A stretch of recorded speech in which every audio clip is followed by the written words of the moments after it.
ಪಾರು, ನಾನು ಸಾರು ಮಾಡಿದೀನಮ್ಮ. ನೀನು ಬಟ್ಟೆನ ಒಗೆದ್ಬಿಡೋ, ಈ ಪಾತ್ರೆ ತೊಳಿಬೇಕಷ್ಟೆ. ಅಮ್ಮ, ನೀವ್ ಮೊದ್ಲು ಹೋಗಿ ಅಕ್ಕನ ಎಪ್ಸಿ ಹೋಗಿ. ಅವಳಿಗೆ ಕಾಲೇಜ್ ಹೋಗಕ್ಕೆ ತುಂಬಾ ಲೇಟ್ ಆಗುತ್ತೆ ಆಮೇಲೆ. ಏನು, ಆ ಮಹಾರಾಣಿ ಇನ್ನೂ ನಿದ್ದೆ ಮಾಡ್ತಾ ಇದ್ದಾಳ? ಅಯ್ಯೋ ದೇವ್ರೇ, ಈ ಹುಡುಗಿನಾ?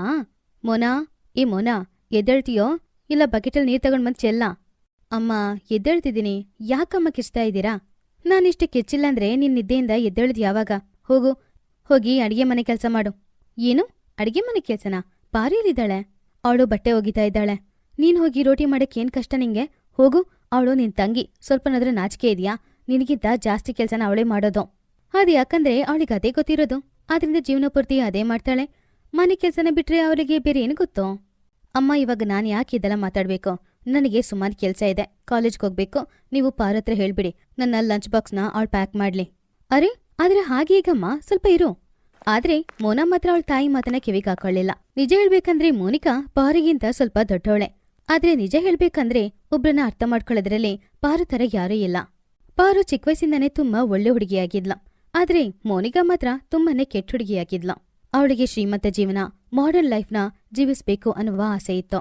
ಪಾರಿಗೂ ಅವಳಿಗೂ ಸ್ವಲ್ಪನೂ ಸಂಬಂಧನೇ ಇತ್ತಿಲ್ಲ. ಅರೆ, ಏನ್ ಡ್ರೆಸ್ ಇದು? ಹೀಗೆ ಬರ್ತೀಯ ಕಾಲೇಜ್ಗೆ, ಅದು ನನ್ ಜೊತೆ? ಮತ್ತೆ ಈ ಡ್ರೆಸ್ ಚೆನ್ನಾಗಿದೆ ಅಕ್ಕ. ನಿಮ್ ಡ್ರೆಸ್ಸೇ ನೋಡಿ, ಸ್ವಲ್ಪ ಅದನ್ನ ಚೇಂಜ್ ಮಾಡ್ಕೊಂಡ್ರೆ ಚೆನ್ನಾಗಿರುತ್ತೆ ಅಕ್ಕ. ಇಲ್ಲಂದ್ರೆ ಅಮ್ಮ ನಿಮ್ಮನ್ನ ನೋಡಿ ಬೈತಾರೆ.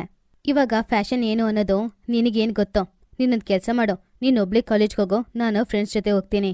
ಮೋನಿಕಾ ಹಾಗೆ ನಡ್ಕೊಳ್ಳೋದ್ರಿಂದ ಪಾರಿಗೆ ತುಂಬಾನೇ ಕಷ್ಟ ಆಗ್ತಾ ಇತ್ತು. ಆದ್ರೂ ಕೂಡ ಅವಳು ಏನು ಹೇಳ್ತಾನೆ ಇರ್ಲಿಲ್ಲ.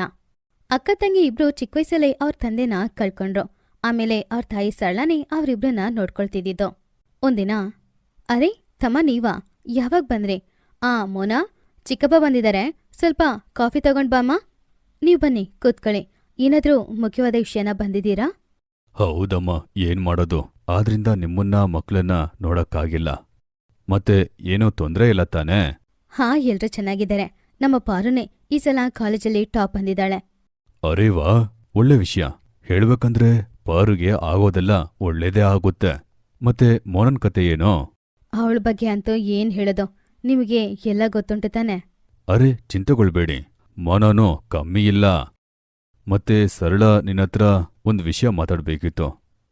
ಮುಂಬೈಯಲ್ಲಿ ಒಬ್ಬ ಸ್ನೇಹಿತ ಇದ್ದಾನಲ್ಲ, ರಾಮನಾಥ್ ಅಂತ.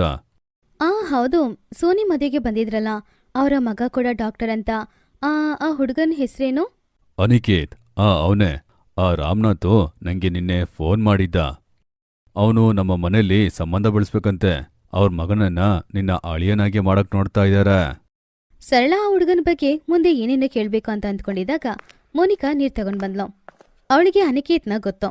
ಅವಳು ಸ್ವಲ್ಪನೂ ಯೋಚನೆ ಮಾಡದೆ ಆ ಸಂಬಂಧ ಅವಳಿಗೋಸ್ಕರನೇ ಬಂದಿದೆ ಅಂತ ಅಂದ್ಕೊಂಡ್ಲು. ನಮಸ್ತೆ ಚಿಕ್ಕಪ್ಪ, ಮುಂಬೈಲೊಂದ್ ಮನೆ ಇದೆ, ಡೆಲ್ಲಿಲೊಂದ್ ಮನೆ ಇದೆ, ಅವ್ರ ಬಗ್ಗೆ ತಾನೇ ಮಾತಾಡ್ತಿರೋದು? ಹಾ ಮಗಳೇ, ಹೇಳ್ಬೇಕಂದ್ರೆ ರಾಮನಾಥ್ನ ಮಗ ಅನಿಕೇತನ್ ಪಾರುಲ್ನ ಇದಕ್ಕಿಂತ ಮುಂಚೆ ನೋಡಿ ಇಷ್ಟಪಟ್ಯಾನೆ. ರಾಮನಾಥ್ ಮತ್ತೆ ಅವರ ಪತ್ನಿಗೂ ಕೂಡ ಪಾರು ತುಂಬಾ ಇಷ್ಟ ಆಗಿದ್ದಾಳೆ. ಸರಳ, ಅವರು ತುಂಬಾ ಒಳ್ಳೆಯವರಮ್ಮ. ಅವ್ರತ್ರ ಒಳ್ಳೆ ಆಸ್ತಿ ಇದೆ, ಆದ್ರೆ ಅದರ ಜಂಬ ಅವ್ರಿಗೆ ಇಲ್ವೇ ಇಲ್ಲ. ನಮ್ ಪಾರು ರಾಣಿ ರೀತಿ ಇರ್ತಾಳೆ. ಚಿಕ್ಕಪ್ಪ, ಇಲ್ಲ, ಅವ್ರನ್ನ ಬೇಡ ಅಂತ ಹೇಳ್ಬಿಡಿ. ಪಾರು ನನಗಿಂತ ಚಿಕ್ಕವಳು, ನನಗಿಂತ ಮುಂಚೆ ಅವಳಿಗೆ ಮದುವೆ ಆದ್ರೆ ಹೇಗೆ? ನಿನಗೇನು ಹುಚ್ಚ? ಅದು ಎಷ್ಟು ಒಳ್ಳೆ ಸಂಬಂಧ, ಹತ್ರದಲ್ಲಿರೋ ಸಂಬಂಧ. ಇಲ್ ನೋಡಿ, ನೀವು ಅದಕ್ಕೆ ಓಕೆ ಅಂತ ಹೇಳ್ಬಿಡಿ. ಚಿಕ್ಕವರು ದೊಡ್ಡವರು ಅನ್ನೋದ್ರಲ್ಲಿ ಏನಿದೆ?